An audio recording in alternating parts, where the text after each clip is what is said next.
అందరికీ నమస్కారం.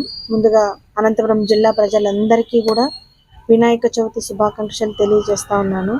మొట్టమొదటిగా వచ్చేటువంటి ఈ వినాయక చవితి ప్రజలందరి జీవితాల్లో ఎటువంటి విఘ్నాలు లేకుండా సుఖ సంతోషాలతో జీవించాలని మనసారా కోరుకుంటూ, అలాగే ఇప్పుడు మనం చూస్తూ ఉన్నాము విజయవాడలో చాలా బాధాకరమైనటువంటి విషయము. అటువంటి బాధల్ని తొలగించే విధంగా ఆ వినాయకుడు వాళ్ళకి గుండె ధైర్యాన్ని ప్రసాదించి అందరూ కూడా ఆయుర ఆరోగ్యాలతో సుఖ సంతోషాలతో వినాయక చవితిని జరుపుకోవాలని మనసారా కోరుకుంటూ అందరికీ కూడా వినాయక చవితి శుభాకాంక్షలు తెలియజేస్తా ఉన్నాను.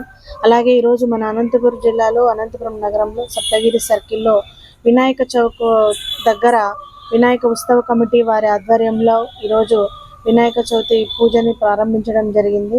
ఎంత చక్కగా చేశారంటే ఇక్కడ ఉన్నటువంటి పూజ ఎటువంటి ఆటంకాలు లేకుండా నగర ప్రజలందరూ కూడా సంతోషంగా ఉండేలాగా ఉండాలని పూజలు చేయించి అందరూ కూడా సుఖ సంతోషాలతో పిల్ల పాపలతో ఆయుర ఆరోగ్యాలతో చల్లగా ఉండాలని ఆ దేవుణ్ణి ప్రార్థిస్తూ అందరికీ కూడా మరొకసారి కూడా వినాయక చవితి శుభాకాంక్షలు తెలియజేస్తాను.